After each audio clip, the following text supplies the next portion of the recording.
Hi, guys. Welcome to another episode of Behind the Visual with Mark Hansen, that podcast where you learn about all the people responsible for those videos and images you see out in your world every single day. And I, of course, am your host, lifestyle and advertising photographer, Mark Hansen. And today, my guest is stylist Mamma Melvin. Melissa has been styling and doing fashion shows for a long time, and she has some great stories. I mean, we talk about the time she traveled around with Claudia Schiffer, Super Model. We talk about the time she worked with Tammy Faye Baker and helped her with her clothes and her styling. The time she rented tigers from the Tiger King. The time she was in the middle of nowhere down south and was having breakfast at a Waffle House with Kristin Davis as they were on their way to and from some fashion shows. She talks about working with Michael Jordan, working with Cam Newton, and how she had to give a suit to him in 35 minutes when she lived farther than that away, and sew all the tags in it because they hadn't been sewn in yet because nobody told her they were there or that they needed to be sewn in. Another story about working with a woman for a weight loss story where she had to tuck and fold some skin, which is, yeah, I don't know about that one. And why she is called Mamma Melvin, and wow, a bunch of other stuff as well. So this is a cool one. You guys are going to love this. Let me know what you think. Like it, thumbs up it, subscribe. Definitely leave me some comments and tell me what you think about this one. And I look forward to hearing what you guys think. So enjoy.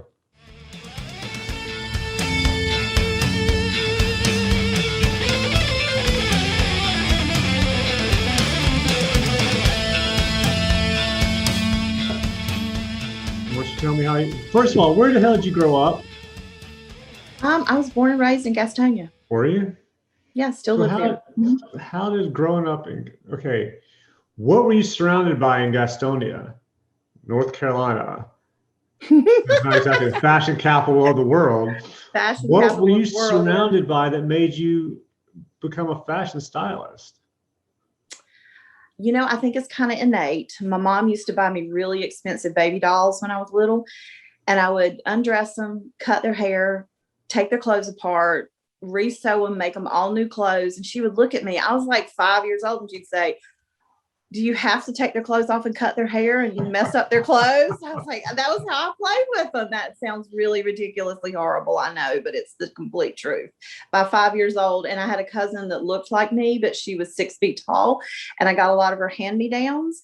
And when I would get a basket or a box or bag of her hand-me-downs, I would pick things out and put them on immediately, and I would sleep with the rest of them like other children slept with stuffed animals. I loved clothes, loved textiles, loved drapes, love interiors, just love all things like that. And I had a sister almost 20 years older than me. And she was like married to a dental surgeon and traveled the world and liked antiques. And he was much older than you. 20 years older than me. I was surprised? I was a big surprise. Yeah.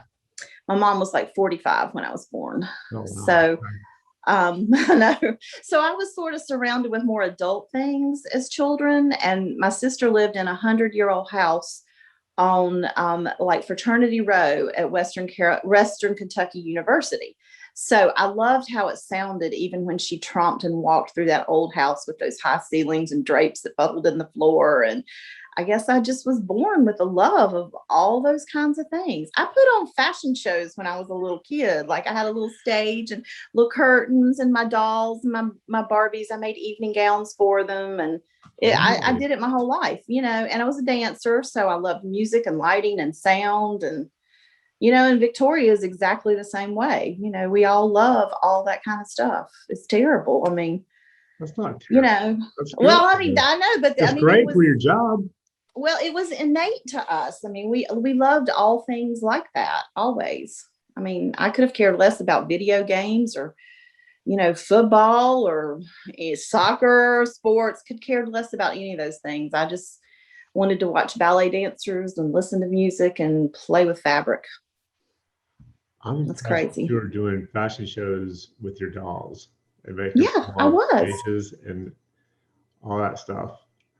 I was really parachutes for my little army men. That's about as far as making anything for any kind of toy doll thing I ever got.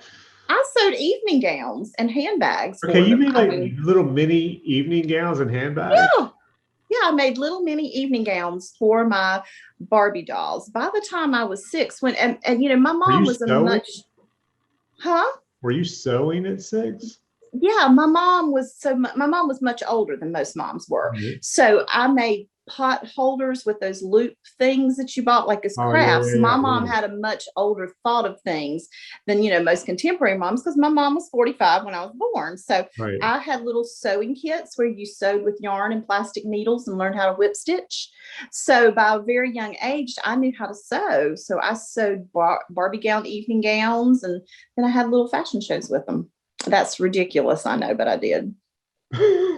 That's Ridiculous, amazing. but I can't. And poor I think Victoria that's was great. doomed.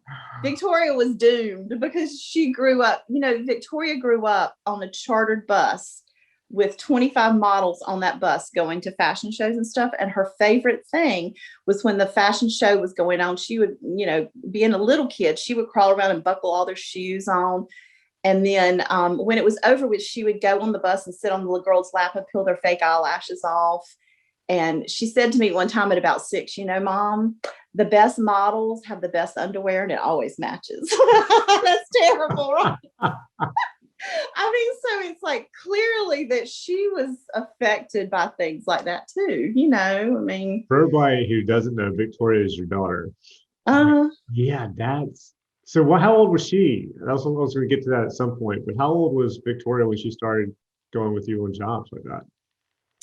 um, Toddler, you know, when I had Alex Melvin, I was traveling with Claudia Schiffer when she first signed her guest contract.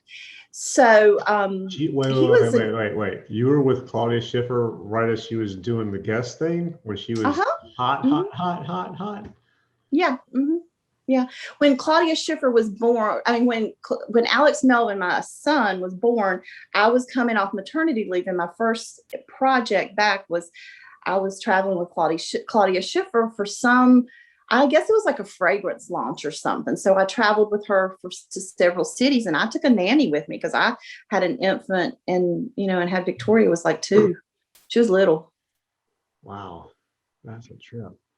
Okay, It was a, so how did you end up getting a job? There's a difference between being a kid and oh, loving to okay. make your dolls fashion and clothes and runways and that kind of thing. But how did you end up actually working in the business and becoming a stylist? Because you sell Okay. everything. I mean, you do like everything. Well, I loved all that stuff my whole life. And uh, as a teen, I taught dance at dance studios. So I got a lot of experience in lighting and, you know, sound equipment, that kind of thing. And then I went to college, I went to Botter College in Atlanta, and I majored in fashion merchandising because I knew a couple of really cool girls from where I was from that had also done that. And when I got to Atlanta, um, Botter College no longer even exists. But at that point in time, they were a big source for, it's called America's Mart now. It's where people go Oh for yeah. boutiques to shop for market. When you go to market at America's Market, you shop all day long, and at night there are cocktail parties and you're entertained by fashion shows. So I was on fashion staff, and I would work, that's where I really learned my trade of fashion shows. I learned lineups. Uh-oh, puppy dog coming in. Sorry. I learned, that's how I learned how to do lineups and fashion shows. That's how I really met a lot of models. I was really up on every model that lived in Atlanta because we'd have 5 fashion shows in 5 days. And it works like this.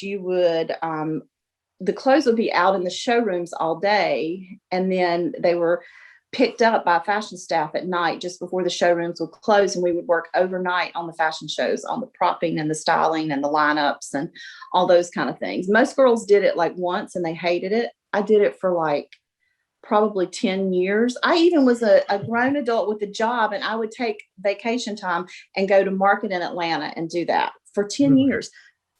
Do you know Cassandra Wilson, who's a stylist from Atlanta? Do you know her? I know the name. I don't know. But You would know her if you saw her. She said she was an employee of America's Mart. She goes, Melissa, I looked you up. You did that for like 10 years.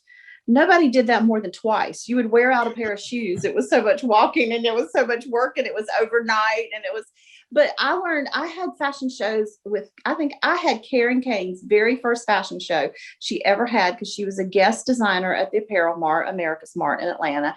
And she was so cute and so young. And she brought me tears of like Chanel and other things of how she wanted her things styled. And I got to tell her that like 20 years later.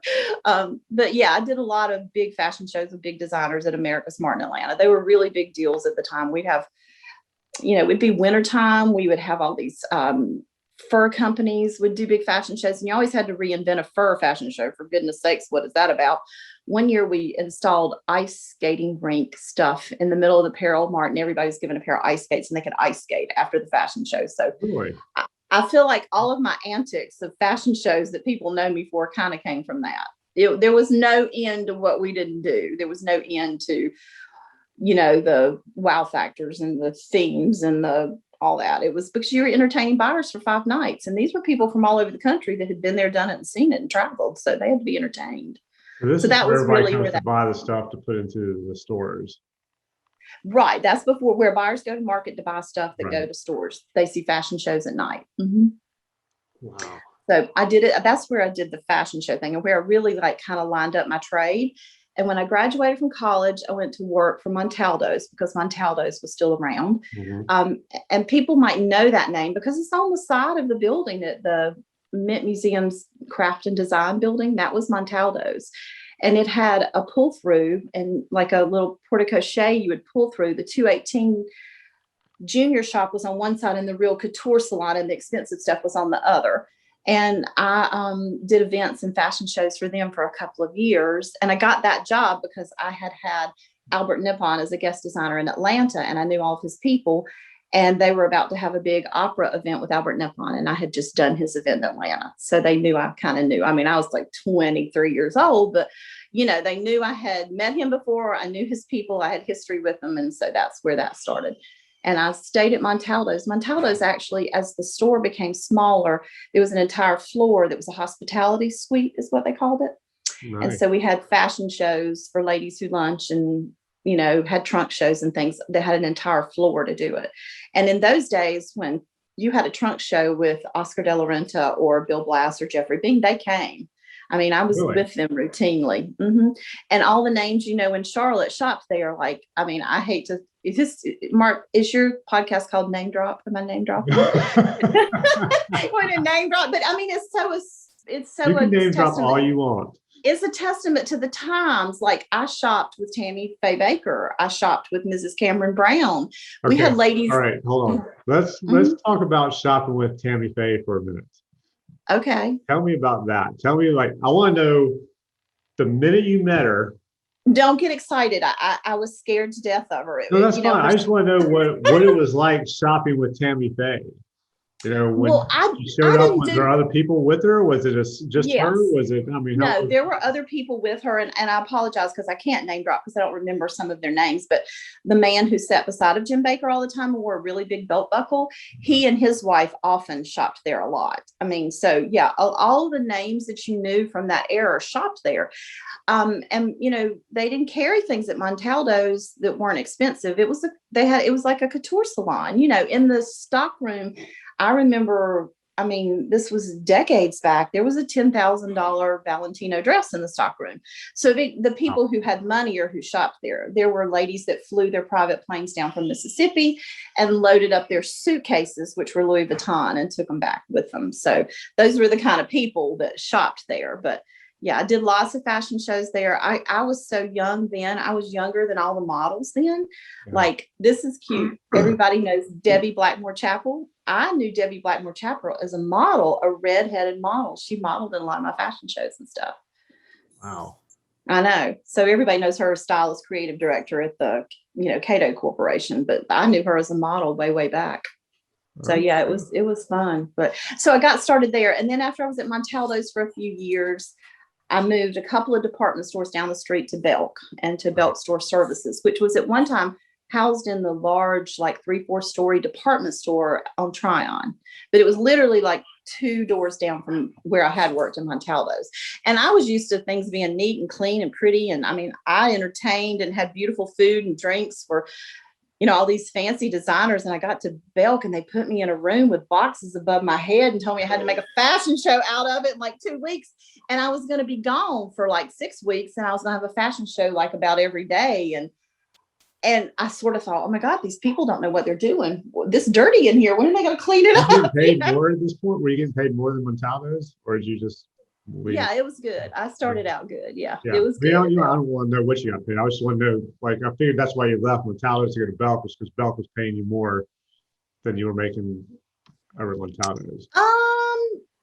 Belk kind of came after me for that because Okay. I had done fashion shows at a big way at the apparel at America's Mart in Atlanta. Right. And then I had done big fashion shows for the Opera and the Symphony in Charlotte for Montalvo's. And so Belk had this big thing, which was called Horizon, the road show, the traveling road show. And I think it existed for like maybe 17 years or so. I was there for 6 of it. And before me, it was like Kay Davis, Cindy Patterson. It was big names in Charlotte. People like Cindy Patterson was the mayor pro tem, I mean, it was smart women that knew how to do it. But they each stayed like 2 years.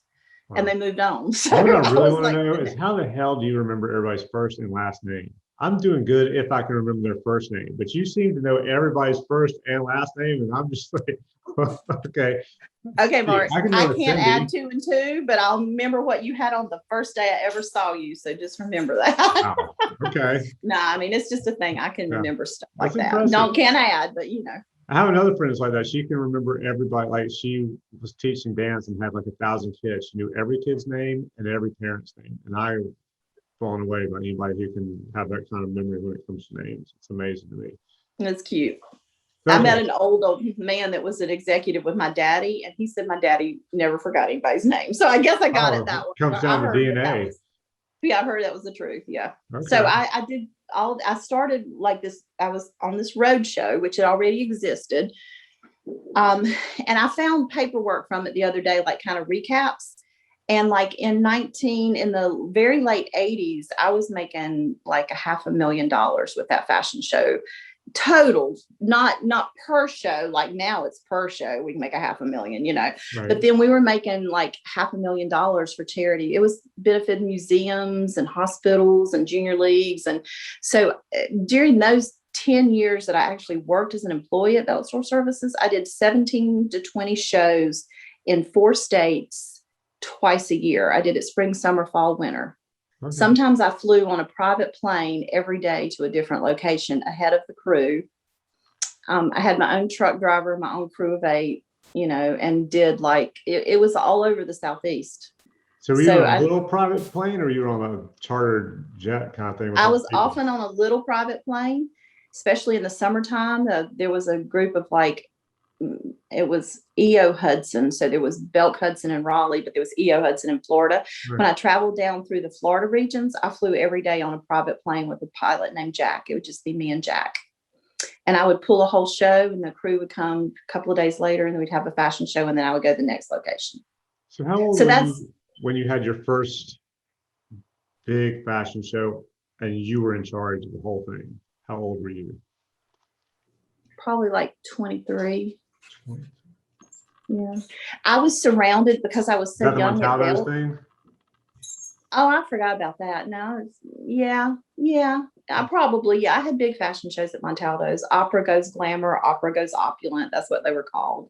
I still have programs and stuff from them, but they were for the symphony and the opera and stuff. But they were in their hospitality suite for several hundred. But by the time I got to Horizon at Belk Store Services, they were for thousands, So at Belk, they were concerned I was so young. So there was an older gentleman named Cecil Bessalou who was in charge of visual. He built all the staging and stuff. Cecil Bessalou. He was a great guy. Yes. He built all the staging and stuff for my fashion shows. And then there was a New York fashion director named Gloria, who was a legend. And she was really a lot older and so funny. And I was sort of surrounded by what they considered help, so that, I would get it off the ground good. But I got it off the ground good. And I did it for 10 years and gave my life up to do it. But I raised lots of money, and I refined my craft, Where was your first one out of town?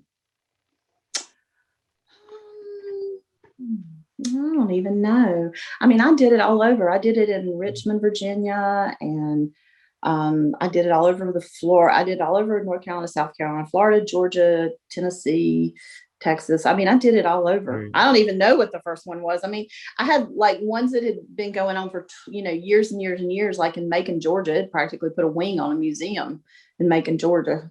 Oh, wow. So yeah, it's kind of like it was everywhere. Nashville, it was everywhere. Damn. So you can imagine 40 cities in a year. That's how many I did. And how many models So did you have at each show? 25 or so. And that's why I always knew so many models, because, and they also, in the early days, they would sign a contract because their contract was for all of the road shows. Like if it was for 20 shows, they did all 20 shows. Okay. Wow. So yeah, we kept them in a hotel and we put them on a chartered bus and we moved them small distance by small distance. Like, if it was in Florida, we got everybody to Florida and then we moved them on a bus. And they're basically on tour. Yeah, we were on tour. Yeah, it was a trip. It was quite a trip. Yeah. And then in between, when we were doing that, we would do store openings and remodel and designer appearances and that kind of stuff. 40 fashion shows, it's not one a week, but it's just not too far off of that. It's not, but some of them were in consecutive days. There were situations where the trucks would have to drive overnight. Right. And, there were even situations where we would put models on a bus and travel overnight. Like, this is terrible. We'd have to lie on those like little logs that truck drivers keep to make sure we were like not breaking the law even. Because it was a really elaborate staging situation at that point. I mean, it wasn't just even like what we do now with the, 40-foot long runway with the dozen chandeliers above and all that. It was much more elaborate than that even. Oh, wow. So it was a trip. The whole log thing with the truck drivers, they can't do that in Europe because they're digital now or in GPS. Well, you might not be able to do that here. I think you can still, I'm not positive, but I know a guy on a movie set, he was in charge of transportation for some, high-end movies. Mm-hmm. And he was saying that they were leaving Budapest going back to England, and it was going to take so many days because they couldn't drive overnight anymore like they used to because they can GPS them. He said, but when they were in the States, we can pretty much fudge on that a little bit if we need to. Yeah. Right. I had bus drivers for the models and I had truck drivers for the sets. And my bus driver, I always loved my bus driver. My bus driver, last one, his name was Benny. He was retiring from American Charters, which he only drove. He drove what he called show people. He drove the opera, the symphony, and us.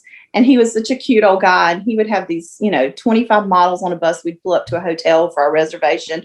And they'd say, are you a youth group or female volleyball players or something? And I'd say, yeah. Because I wanted to keep them safe, I'd say, yeah. And then so we would have to, during the day, we had to keep everybody's haircuts, tans, and physical, fitness up. So we would take them to get a tan, to get a haircut, to a gym, But basically, we didn't work all day. We would go to work at about 4:00 at night. We would have a fashion show, typically go to a party afterwards where, it was meet and greet and all the models were all dressed up pretty.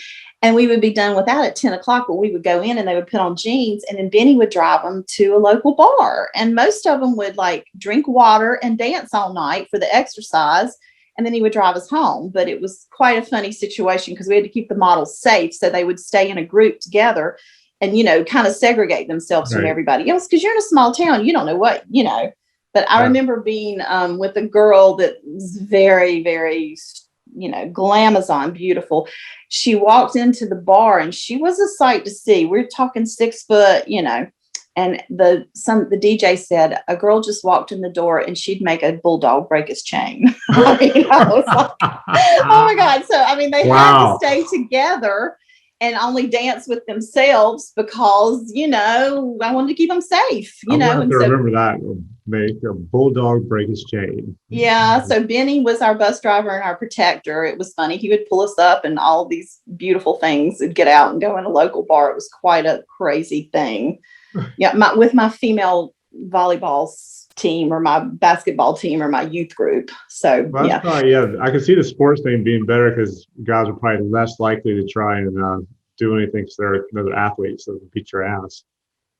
Yeah, it was pretty hilarious. And men, of course, would try to infiltrate the group. Oh, I'm sure. Yeah. But it was like, nah. And then, of course, there were love interests on the road show. I mean, we had couples meet and get married. I felt responsible. Of course, some of them got divorced, but, So, yeah, a lot of people met on the road show and got married. I mean, I guess the most one everybody remembers was Steve and Brenda Sharman met on the road show and, got engaged and are still married and have 3 children. And Wow. he was, legendary Southern model that everybody knew for a long time. Please don't squeeze the Charmin. Mm-hmm. Really? Yeah. He was quite the thing in the day. He was the man. He was the man. I mean, he was the man that everybody came to look at, but anyway, yeah, it was funny. So I've known a lot of models throughout my life, because I practically lived with them on all these fashion shows and road shows. And then in between times I was on photo shoots and store openings and stuff like that with them. So that's, once I had done that road show, I got about as much fashion show experience as you can get. So yeah, been there, done it, seen it. I've had live. I posted something during the pandemic because everybody was watching, or talking about was it Tiger World? What is the tiger thing? Oh, Tiger King. Yeah. Tiger King. Yeah. I rented tigers from him for a fashion show once. Did you really? I did, and I have pictures to prove it. Did because we would have, if it was animal print, we would have it was crazy. I've had Cirque du Soleil above, bagpipers in the aisles, models toting baby tigers. You name it, I've done it. And yeah, I got tigers from Tiger King Man, so they thought that was funny. But wow. Okay. Yeah. I know, funny, I know. So yes, and Victoria often went with me on the road show and on all those things as a very young child. So she was a dancer too. And so, when you're a ballet dancer, you have a lot of references to beauty and costume and lights and all that. So she was on the road show with me a lot during that. But yeah, my children were raised around total supermodels. When Alex Melvin got old enough to date, I was so afraid that he thought he was only going to deserve a supermodel.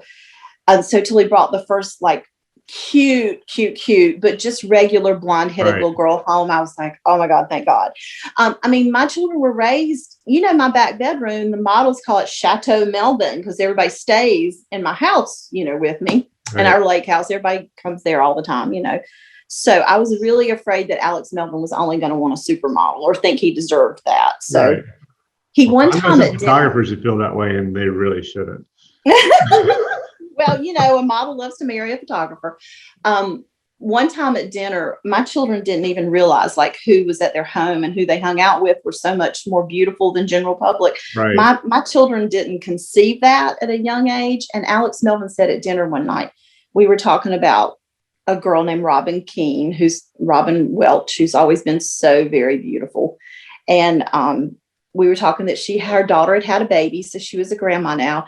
And Alex Melvin, he's maybe 10. He goes, wait a minute. You mean Robin is a grandma? You mean she would pull up at school to get you? And people would go dang, your mama's hot.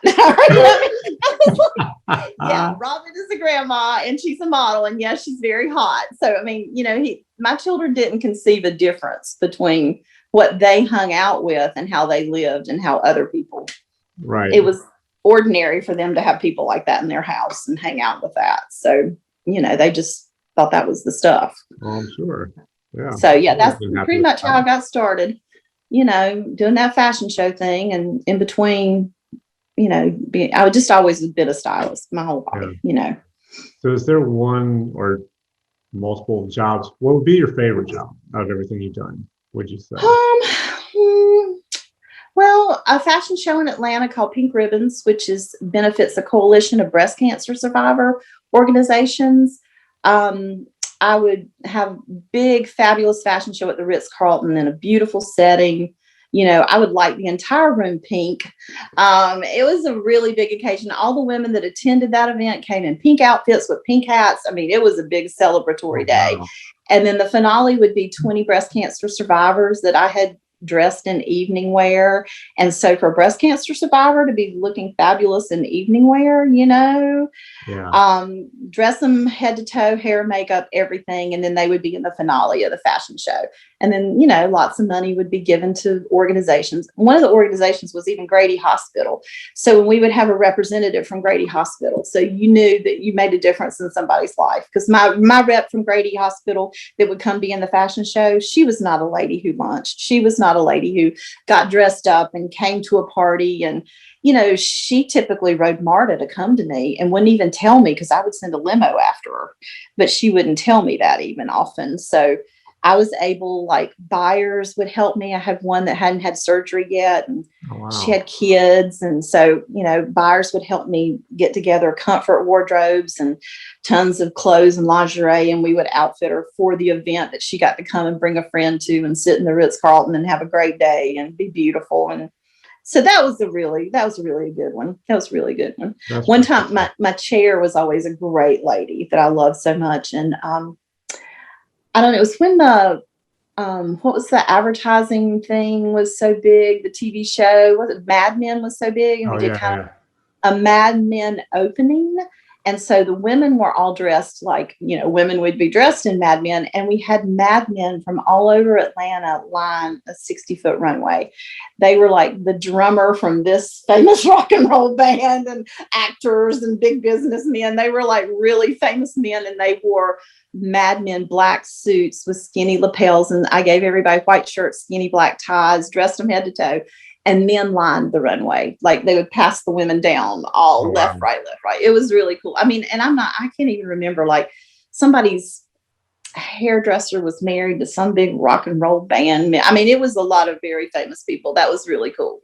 That was cool at that fashion show. But yeah, I mean, that was always a good one. And the Children's Hospital fashion shows where we have professional models. You know, I'm showing out in Music City Center with a 70-foot runway and a dozen chandeliers above. And we'll have a really good fashion show, and we'll have 25 graduates from the hospital in it. And a graduate is a kid that's been seriously sick, and hopefully they have come to the other side of that sick, and they're in the fashion show. And I had a set of triplets one time that were born, like, you know, basically weighing like 2 pounds a piece. And they looked at me and they said, "This was like being at Disney World." I was like, yeah, good. So, you know, that's a lot of fun. In Nashville, I've had a lot of very famous musical guests, and, you know, a lot of, like Elizabeth Hasselbeck has been my MC several times, and my chair has been Mrs. Dave Ramsey, and Mrs.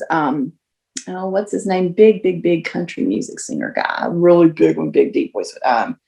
I can't think of his name. But anyway, I've had lots of famous chairs and lots of famous musical artists. I've had Lauren Elaine, is that right? Lauren Elaine and Kelsey Ballerina. And I've had last year before COVID hit, I would have had that fashion show. And Brad Paisley was my scheduled to be my MC and my guest designer, but, you know, that didn't work out too good. So anyway, all those children, I've met children through those events that I've kept up with for 20 years. Oh, wow. That have been like sick kids that have gotten better. And, you know, so it's real fun. That's real fun to know those people. It's fun to be me and be able to use fashion in a good way, because so many people think fashion, you know, we're in this period right now where models are like not the standard of beauty that they used to be. Model is more lifestyle oriented now, where people used to say that, you know, fashion makes women feel bad, and they think they have to be skinny, and they think they have to meet this standard and look like this. And and I was always, for, you know, 20 years back, able to use fashion to raise money and make, you know, for lack of a better, 25 breast cancer survivors look like the most beautiful people you've ever seen. So I was always able to use fashion in a nice way. So that's always been nice about that. But, you know, always good. Yeah. Anytime you can kind of flip it from the perceived, you know, what people perceive it to be, and then flip it into something where it's more helpful when they perceive it as a negative thing. I think it's right. I remember when the first time one client took me to Dallas, Texas to work a lot. And I remember the first time in Dallas, Texas, I was hiring models in Dallas, Texas. And I noticed when there was a new agency called Wallflower, I was like, what the, you know, because in Dallas, you got Campbell Agency, and you got all the big ones in Dallas that everybody knows. And then it was Wallflower. I was like, what is Wallflower? And this was years ago. So little did we know what was then has come full circle now. You know, we want the girl with the gap in her teeth and the freckles on her face and the Right. not standard model size and all that. So like, yeah, Wallflower was coming about a long time ago, but you know. It's a hell of a name though. I know. A little better name. I know, but I don't even know if Wallflower still exists in Dallas, Texas right now. But I remember seeing that and thinking, wow, that's interesting. But it was all about the interesting looking people. So right. Yeah, but anyway. So out of all the celebrities, who would be your favorite that you've worked with? Well, I guess my favorite time was I helped Belk launch a line with Kristin Davis. And, you know, Kristin Davis is most known for Sex and the City. And of course, I was a huge Sex and the City fan. And so was Victoria. So, you know, that went on for a couple of years that we traveled with her and did events and fashion shows with Kristin Davis. And lots of times her mom and dad showed up because she was basically really from North Carolina. I think she was from Asheville. Mom and dad lived in Asheville. Oh, really? And yeah. And I mean, she was so what you see is what you get. I mean, like Belk for her line. Had a line, and it was, you know, what you see of her character on Sex and the City. My experience was that's how she acts. Yeah. That's how she is. She's sweet and nice and good and cute and everything. And I think that was my favorite. But I really hope at that point in time, because I was so busy at that point in time, I hope I remembered to even enjoy it. Remember, I was actually with the girl from Sex and the City a lot. Did I remember to enjoy that? But I don't know if I did or not. You know, I don't know if I was so busy I couldn't, you know, take up that, oh my gosh, Sex and the City, I'm here. But that was a lot of fun. I went to like between events, like one was in Atlanta, one was somewhere in Alabama, and we drove in between, and we stopped and we went to Waffle House because she had her LA assistant with her and she wanted her to experience something like Waffle House. And so we went to Waffle House with Kristin Davis and her assistant. And the waitress at Waffle House it was way late at night. We were tired and not thinking we were looking that cute. The Waffle House waitress goes, hey, y'all so cute. Where y'all from? What y'all been doing? Y'all look so cute. And I was like, oh my God. So, you know, she didn't know who she was. And here I felt like we looked like the devil, you know, and I'm like, oh my God, it was funny. That was cute. I guess if you think about the area of the country you were in, you probably did look good, no matter how bad you thought she was. Well, no, I mean, you know, it was late at night. I mean, look, Kristin Davis is beautiful late at night or early in the morning. So, and she's real gracious. So I liked her a lot. That was lots of fun. I mean, she was real cute. And, you know, I've had some athletes that I really like. Michael Jordan is like the class act, you know, I mean, I've worked on some athletes that were really great and some that were not, but you know. Right. Well, yeah, everybody's probably got that story about some good ones, some bad ones, depending on who they are. Right. Yeah. And, you know, I will, and I don't want to trash anybody, but, you know, I also helped launch some stuff with Cam Newton. And, you know, it was a line, it was a clothing line of suits and sportswear. And so, you know, I was a part of a thing that had an ESPN, you know, like press conference and the announcements and with him and everything was, you know, he was going to be a big deal and he was a big deal already, you know. Yeah. And then he comes along and starts dressing like Lil Bo Peep. Oh, I'm going to say, people were sending me messages like, did you do that? Is that you? I was like, no. Oh, I had to like send a text and say, if he looks like this in a suit, I did it. If he doesn't look like that, I didn't do that. But, you know. But I mean, good for him. Okay, that I hadn't thought about that, but that does explain a lot because he did come out with that suit line, and then all of a sudden he changed how he was dressing to this more flamboyant style, and the suit line disappeared. So it makes sense because that's not how he dressed, and who's going to go buy Cam Newton suit when that's not how Cam Newton dresses anymore? So I guess. Yeah, I mean, it was a good bunch of clothes. I mean, it was really good clothes. It was good clothes. I have a funny story about before that was premiered. He was to wear this beautifully tailored suit that had been custom made for him and tailored and made by the line of suits that they would sell at the department store. And so the suit was in a room, and I was in the room with all the executives, and the event was like, this was on a Friday. The event was like Monday night with ESPN and all these people. I was like, well, how's he getting the suit? Is he going to show up in time to get dressed and all that? And they went around and around. Like the men kept going, I don't know. You want to take, what are we going to do? I don't know. How's he going to get dressed? Is he going to show up? You know, they kept being like that. And I said, well, give it to me and I'll get it to him. No, it's okay. And then they said, maybe you should take it. So I took the suit home with me in my car over the weekend. And then I was digging in the garden out in the yard, and I had just picked up bunches of barbecue and onion rings and fried food in my car. And I had a whole bunch of family over, and they go, oh, can you take that suit to Cam Newton's apartment?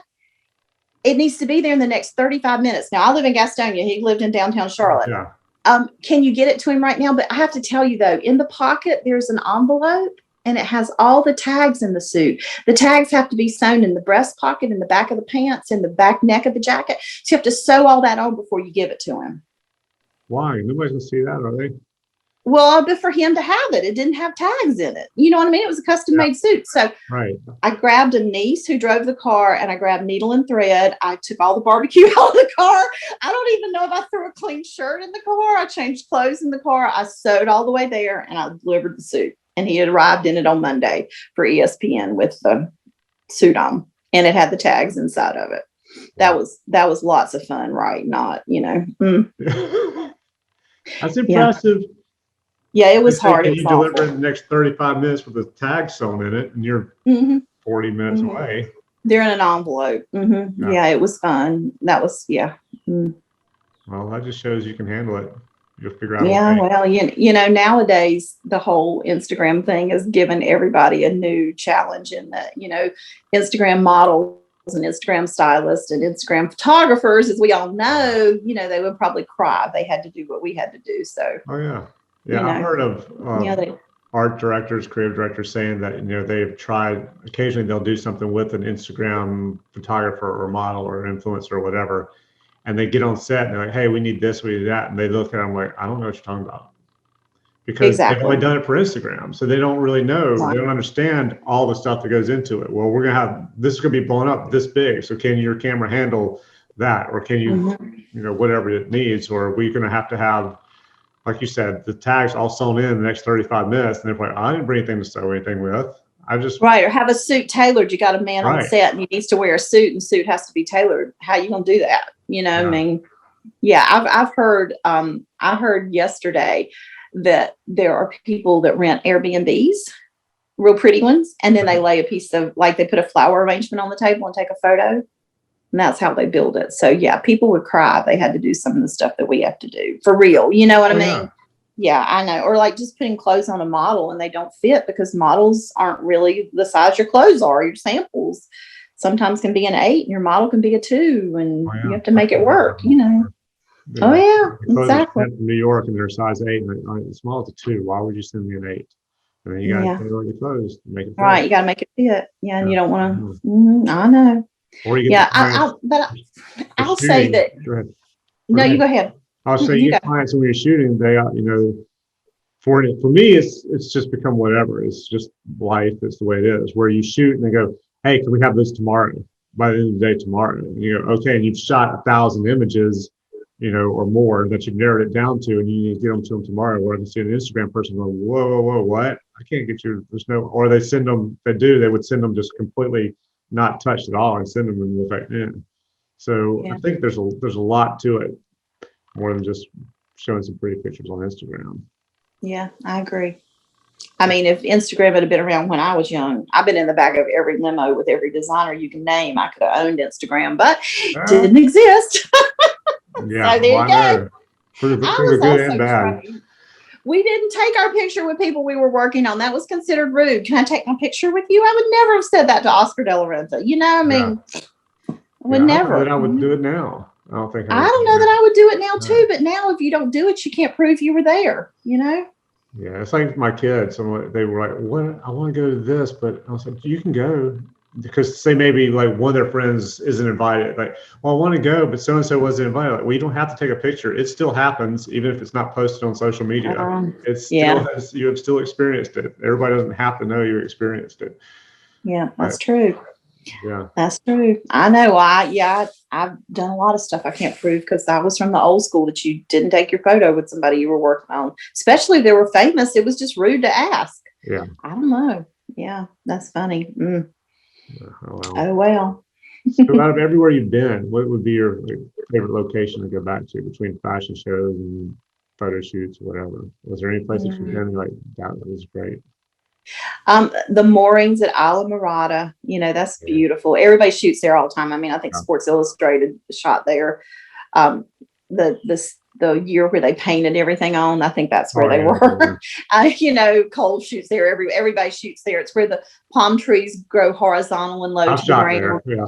Yeah, that's my favorite location. I love that. At the moorings, there are all those cottages, and typically a photo crew will rent a cottage and everybody stays in the cottage. That's the prettiest location. Yeah. I liked the very best. But even when I shot there one time, I was on a men's big and tall catalog, and it was before men's big and tall was really so much of a category for modeling agencies. It was before like Zach is like one of the highest paid male plus size big and tall models now. Right. He's everything. So when they were It saying was like the extra large for a guy who's a large kind of thing. no, listen what they did. There were no models. So I had a whole bunch of male comedians. I was at the Isla Mirada with 6 guys that were comedians. And the whole day, it was like one joke after the next joke, after the next joke, after the next joke as we shot. So, I mean, bless them. They weren't model material. They didn't look that good, but it was sure fun to be in that pretty location and hang out with them.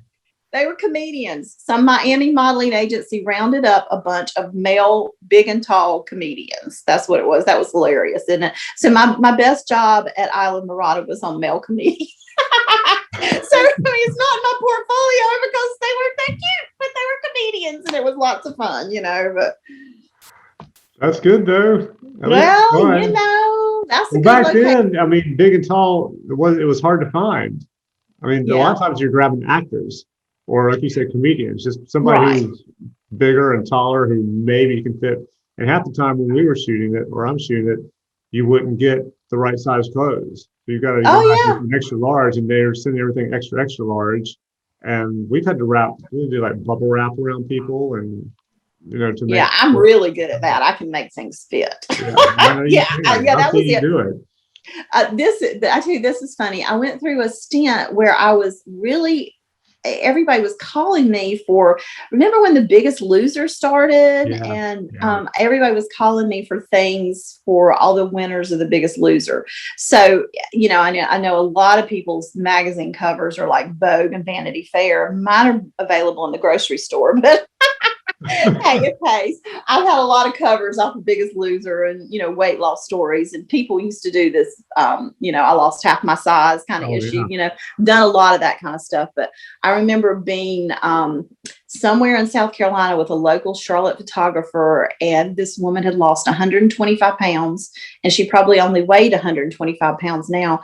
And literally, like, I picked up her abdomen and folded it over and rolled it and stuffed it in her pants. And the photographer said to me, can you kind of straighten out her top? Her bust line looks a little bit lumpy. And Mark, literally what I had done, if you saw her before I had worked on her bust line was like tube socks with tennis balls in them, and so I had picked them up and put them where they go and sort of arranged them as best I could. And I was like, oh no, honey, it's good. So I had to not say anything until I got back in the car because I'd ridden with the photographer. Right. I was like, darling, I have to tell you what I saw. Every time I shut my eyes for 6 weeks, I saw those.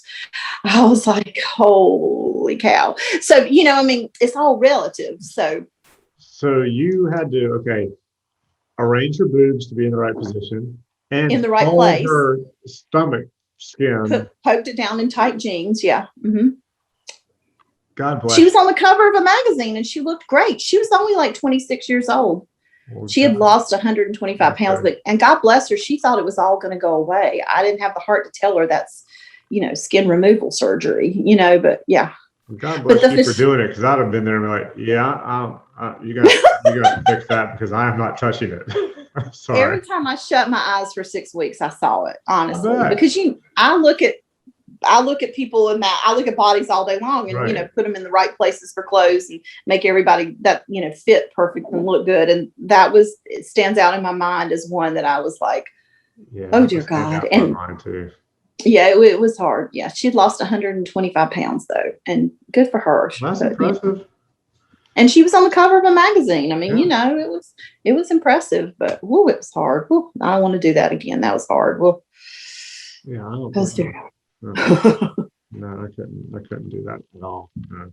Mm. Oh, well, this has been good. Thank you. Stories. All right. I want to ask you though, what is the strangest or most unusual, interesting thing that's happened to you on any shoot, fashion show, whatever? Since you've been in the business, what would you say? Obviously, this last story was a little freaky and interesting and unusual, but Yeah. what else would you say as something that people like, oh my God? I can tell you something really cute. So, it was during the time where the department store was doing something called Serenade to Autumn. And every year we had a huge major guest designer, like, Oscar, Jeffrey, Bill Blast, one of those big names. And I was working on it. And the guest designer that year was named Arnold Scazzi. And Arnold Scazzi became famous because he dressed Barbara Streisand when she won her Oscar for Yentl. So he was a couturier. He, made fabulous evening gowns and stuff. And so I was to fly to New York and only be there a couple of hours. Like I had a morning flight up to New York and an afternoon flight back. And I was meeting several people from the department store that would go with me. And I actually went to his house. His house was on the East River. And the art and the furniture, you hear about, that's Biedermeier furniture. It's usually like, it's a knockoff. It's a reproduction of Biedermeier. I mean, his house was the art, the furniture, a little lady in a black and white uniform answered the door. She carried in a silver tray with crystal on it for us to all have a glass of water. He descended his staircase and he was a little short little man. And he had, he kind of clearly like he gave himself a blowout every morning. He descended the stairs and the whole room was rearranged as to where he would sit. He sat in a hand chair. Remember the hand chair that looked like this? He sat in the hand chair. So he was higher than all of us. And then for some reason also I went to he had a Manhattan apartment in the middle, like across the street from the Plaza Hotel. I don't know why I went there first. I met cosmetic people there because he had, of course, had a fragrance and I had to make some sort of arrangements with his fragrance. And it was like the bedrooms had like silver lame bedspreads and real Arete art on the walls. The whole thing was like, I felt like I was living a dream. And he was such this funny little man. And then I somehow I missed the flight in the afternoon. I had to stay all day. I had to walk from, one end of New York City to the other. I stopped and bought tennis shoes because, of course, I had heels and a suit on, and it was hot. And then, eventually it, had him as a guest designer. It was lots and lots of fun. It was breathtakingly beautiful when I got done with it. But the getting there, the stories to tell about the maid answering the door and carrying the water in on a tray. And he came down in a tuxedo and it was the middle of the day. When he descended those stairs, he had on like a black tuxedo and sat in that hand chair. And he's since passed away, but yeah. Was he straight? Oh, probably not. Yeah. Probably not. No. And Bill Blast carried a highball glass with him at all times. I put him out on the runway. A drink? Yeah, no, I mean, it was kind of like a highball glass standing around. It's kind of a Sinatra thing. I took it as like a Frank Sinatra thing. I put him out in the middle of the stage at the end, when designers always appeared at the end of a fashion show and would walk down the runway with a model. He appeared in the middle of the stage in a tuxedo and he took his highball glass of bourbon with him. It's like, oh my God. And I used to do this thing. I would have, because I said I'd never took my picture with anybody and never did anything like that. But, when I do fashion events, I carry a lineup on a clipboard, which is the order at which the fashion show rolls. I would keep a pen with me always. And at the end of that, if I felt like I could do it, I would say, would you sign my lineup? So I have lineups signed by lots of designers, and Victoria has it on her wall now. But Bill Blass signed it to the finale, or who put me out in the dark. You put him out in the dark? Well, yeah, the lights went down and I put him out in the dark and the lights came back up, and there he stood in the middle of all of his women, in the That's impressive. That's cool. $50,000 dresses. Yeah. And he brought a highball with him. So yeah, he's dead too. Bill Blass had a little bit of a drinking problem, or is he just? No, I don't know. I mean, I think that was just his signature, like I say, like Frank Sinatra. Right. It was just the way he looked, the way he presented himself. He was very cute and very funny, but yeah. Damn. Anyway. You should write a book. Huh? You should write a book. I've worked on it. It's called Rack and Roll: The Glamorous Life. There you go. I don't know that all during the pandemic, I'm very disappointed in myself. I didn't do any work on that, but it's a lot of stories about, like Uncle Jack and Oscar de la Renta told me about when they got in trouble with the FBI because Nancy Reagan was given clothes, that were very expensive, and evidently, you can't accept clothing above a certain, a value amount. And they lied and said that she borrowed clothes from their house model, Isabella. Well, Isabella was 5'11", and you can look up how tall Nancy Reagan was. It doesn't compute, but so it's full of stories like that. But, that's cool. I don't know. Well, I can't wait to read that. Get on it. Finish that thing up. I know. Mamma Melvin got to do that. I know. Got to do it. When did that start? When did you start being called Mamma Melvin? And who came up with that? Do you remember? You know what I think? I really think it was because Victoria and I both worked at the department store styling. Yeah. And because Victoria was there, she called me Mama. Right. And then it just like, when you're in a photo studio, you're with a lot of young people, and I always have everything everybody needs, whether it's Tylenol, a cough drop, or a bottle of water, or hand sanitizer. So, I'm just who they came to for all the needs. So it just, and I won't think of it as I'm old. I'll think of it as a term of endearment. So yeah, I'm Mamma Melvin. I think it's a term of endearment. I hope so. I mean, I am old. Hey, here's that old lady. Here's that old lady. She can't walk, but she's still styling. I think it's a term of endearment. Okay, so it's a term of endearment. We'll think of it that way, but I think it's Victoria's fault. Probably. I think it's her fault. Yeah, I do. Okay, thank you. You're welcome. It was fun. Great. I enjoyed it. I hope I didn't trash anybody. I didn't tell you anything bad about anybody, really. You think good? We'll have to have another one where you just talk about shit about everybody. Yeah, I could do that too. No, I wouldn't do that. I wouldn't do that at all. Still working, not ready to do that yet. I get it. Well, thank you for doing this. I appreciate it. You're welcome. It was fun. All right, thanks.